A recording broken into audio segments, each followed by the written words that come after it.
जिन स्वरों के उच्चारण में जीभ का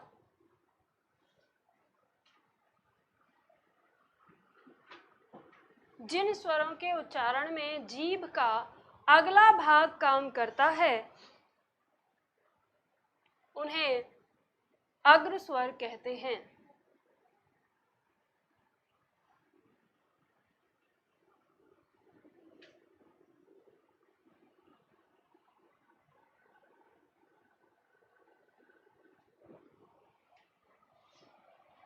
जिन स्वरों के उच्चारण में जीभ का अगला भाग काम करता है उन्हें अग्र स्वर कहते हैं। जैसे में लिख लो ई, ई, री, ए, अय।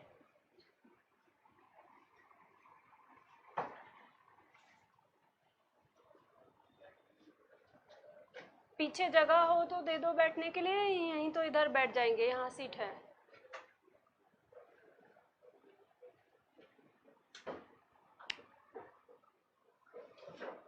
अगला लिखो मध्य स्वर। मध्य स्वर में जिन स्वरों के उच्चारण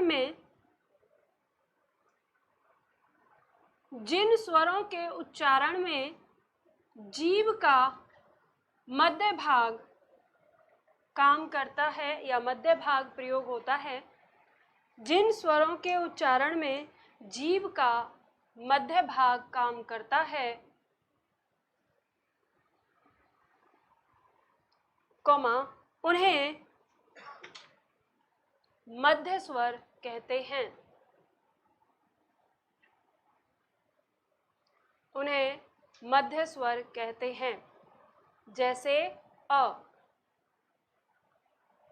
जैसे अ।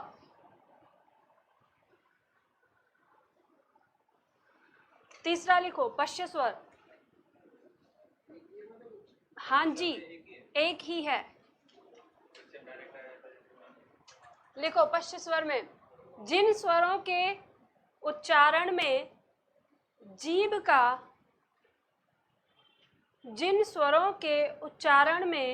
जीभ का पिछला भाग काम करता है,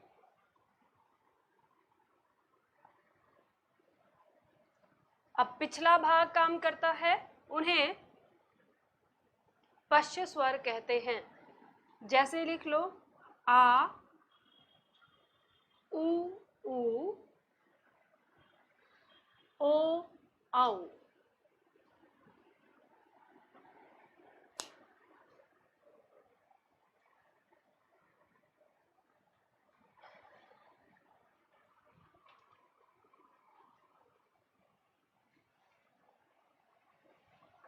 देखो इसको समझ लो और साथ ही साथ ये ध्यान रखना, रटने की कोशिश मत करना, समझना है बहुत अच्छे ध्यान से और इसको यही सीखना है, यही याद करना है। तो प्रैक्टिकल साथ की साथ करना। अब प्रैक्टिकल घर जाके ये सोचो नहीं यहाँ पे तो शर्म लगेगी और घर जाके करेंगे, नहीं ऐसा नहीं है, यहाँ पे ही आपको करके देखना है। अग्र स्वर, मध्य स्वर, पश्य स्वर जीभ के प्रयोग के आधार पर। अच्छा जीभ तो नहीं लिखा किसी ने, जीभ लिखा है ना, जीभ। तो अग्र स्वर यानी जब हमारी जीभ का अगला भाग ही वाइब्रेट करता है, जिन स्वरों को हम उच्चारित करते हैं उनके उच्चारण में जीभ का अगला भाग काम करता है। जैसे हम उच्चारण करते हैं ई, ई, री, ए, अय, तो आप देखेंगे हमारी जीभ का अगला भाग ही वाइब्रेट करता है। अब आपको है ना ये पांचों याद करने की जरूरत भी नहीं है, आप सिर्फ इतना याद कर लो।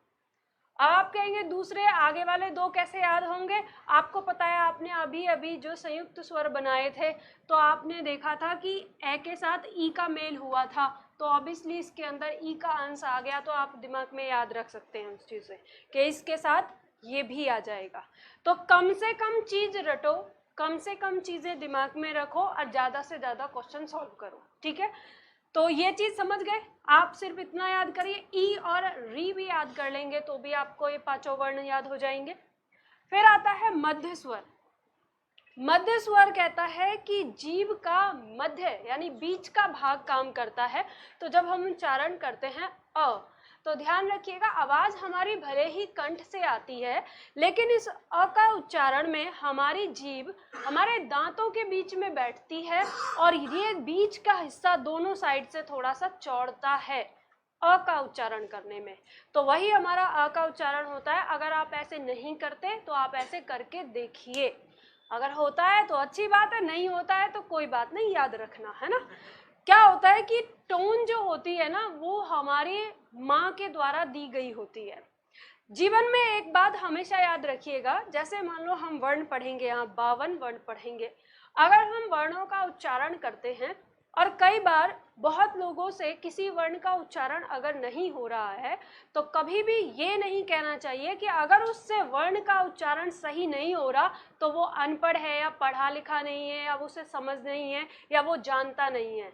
उसे उच्चारण अगर नहीं हो रहा है तो दो चीजें हो सकती हैं, या तो जो उसकी माँ ने उसको टोन सिखाई है वो उसे भूल नहीं पा रहा है, दूसरा उसको प्रॉब्लम हो सकती है, क्योंकि हमें कभी कभी भगवान के द्वारा दी गई कोई ऐसी प्रॉब्लम होती है, हमारी जीभ उस तरह से मूव नहीं कर पाती, और जब जीभ मूव नहीं कर पाती तो वो साउंड एग्जैक्ट नहीं निकल पाता। तो हमें कभी किसी के उच्चारण का मजाक नहीं बनाना चाहिए, क्योंकि अगर हम किसी के उच्चारण का मजाक बनाते हैं तो सीधा सीधा हम उसकी माँ को गाली दे रहे हैं। तो ये वाली चीज, क्योंकि हमें जो टोन दी गई है वो हमारी मदर के द्वारा दी गई है, इसीलिए कभी किसी के भाषा के उच्चारण पर कभी ना तो कटाक्ष करना चाहिए और ना मजाक उड़ाना चाहिए।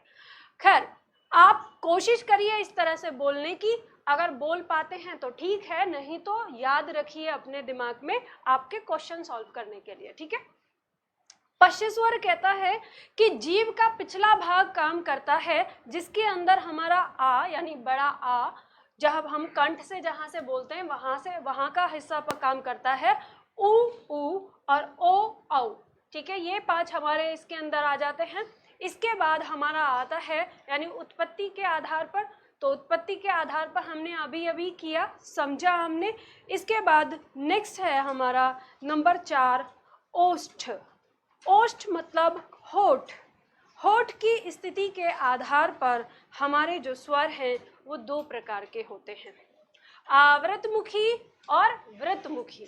तो सबसे पहले हम आवृतमुखी में लिखते हैं, लिखिए इसमें एक पंक्ति, जिन स्वरों के उच्चारण में होठ गोलाकार, जिन स्वरों के उच्चारण में होठ गोलाकार अथवा वृत्तमुखी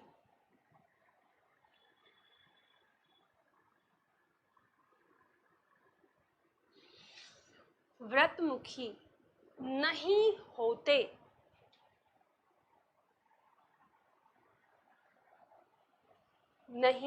होते, उन्हें आवृतमुखी स्वर कहते हैं।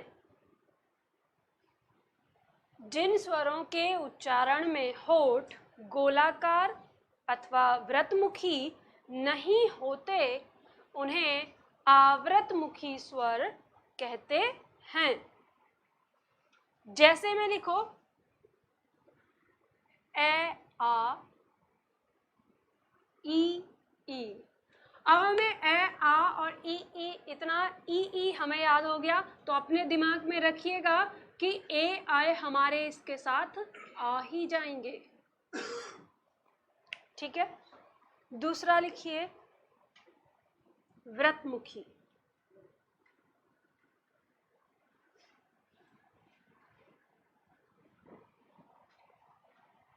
वृत्तमुखी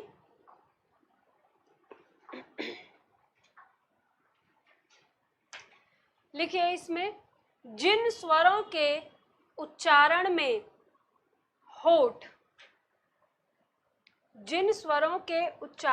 होठ गोलाकार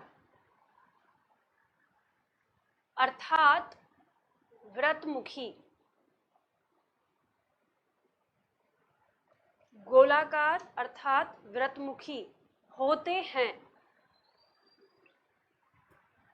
होते हैं, कमा, उन्हें व्रतमुखी स्वर कहते हैं।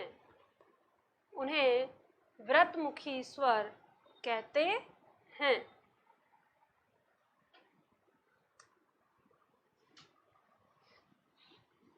जैसे में हमारा आ जाएगा ऊ ऊ और ओ आओ।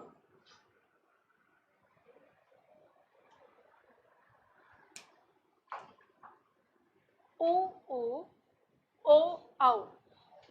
देखो, हमने इससे पहले जीभ के प्रयोग के आधार पर पढ़ा, तो जीभ के प्रयोग के आधार पर फिर हम पढ़ रहे हैं होठ के प्रयोग के आधार पर। तो जब हम होठ के प्रयोग के आधार पर देखते हैं, दो प्रकार के होते हैं, आवृतमुखी और व्रतमुखी। आवृतमुखी का मतलब जहां गोलाकार ना हो होठ, और व्रतमुखी का मतलब जिसमें गोलाकार हो। तो जब हम ए आ ई री ए अ इनका उच्चारण करते हैं तो हमारे होठ गोलाकार नहीं होते, लेकिन जब हम ऊ ऊ ओ औ इसका उच्चारण करते हैं तो हमारे होठ गोलाकार होते हैं। हमें कोई रटने की जरूरत नहीं है, बस एक बार समझने की जरूरत है। एग्जाम में आएगा, तुरंत प्रैक्टिकल करके देख लेंगे हो रहा है कि नहीं हो रहा है ना। तो आपको ऐसे ही सीखना है, दिमाग पे बहुत ज्यादा वजन नहीं डालना, भार नहीं डालना, बस समझ के आगे चलते रहना है। अब देखो यहाँ पर ये आप समझ गए इस तरीके से, आपके दिमाग में ये क्वेश्चन भी आ रहा होगा कि मैडम ये सब कुछ उल्टा पुल्टा घोच पोच हो रहा है, कभी तो जीभ के प्रयोग के आधार पर पढ़ रहे हैं, फिर होठों के प्रयोग के आधार पर पढ़ रहे हैं, और आगे अभी आने वाला है मुंह खुलने की स्थिति के आधार पर। ये सब कुछ अलग अलग क्यों हो रहा है, सब में बदल जा रहा है ये सारी चीजें। तो ध्यान रखिए, हमने पहले ही एक बात जानी कल की क्लास में, जो हमारी भाषा है, हमारी भाषा की लिपि देवनागरी लिपि, इसके लिए एक आता है कि देवनागरी लिपि को वैज्ञानिक लिपि कहा जाता है। ये पूछ लिया जाता है निम्न में से वह कौन सी लिपि है जिसको वैज्ञानिक लिपि कहा जाता है, तो देवनागरी लिपि को। वैज्ञानिक लिपि, वैज्ञानिक का मतलब यानी विज्ञान, तो विज्ञान का मतलब होता है जो सिद्ध होता हो और जो सर्वदा एक जैसा ही होता हो, उसमें परिवर्तन ना होता हो। तो जब हम अपनी भाषा में हमने जो वर्ण बनाए हैं, जो ध्वनियाँ एकदम इजाद करी है हमारे पूर्वजों ने, उन्होंने इसको पूरा वैज्ञानिक आधार दिया है। तो जो हमारा ये स्वर यंत्र है, स्वर यंत्र किसे कहेंगे हम, जो हमारा श्वसन तंत्र होता है, श्वसन तंत्र के माध्यम से ही हम बोल पाते हैं। ये ठीक वैसे ही होता है जैसे आप देखते हैं ना, बांस की एक लकड़ी से हम बांसुरी बना लेते हैं और उस बांसुरी से कितने प्रकार की ध्वनि निकालते हैं। कैसे निकालते हैं, उसमें 6-7 छेद कर लेते हैं। तो जब अलग अलग प्रकार की ध्वनि के लिए कभी किसी छेद को दबाते हैं, किसी को खोलते हैं और उस तरह से बजाते हैं, है ना, आपने देखा होगा बांसुरी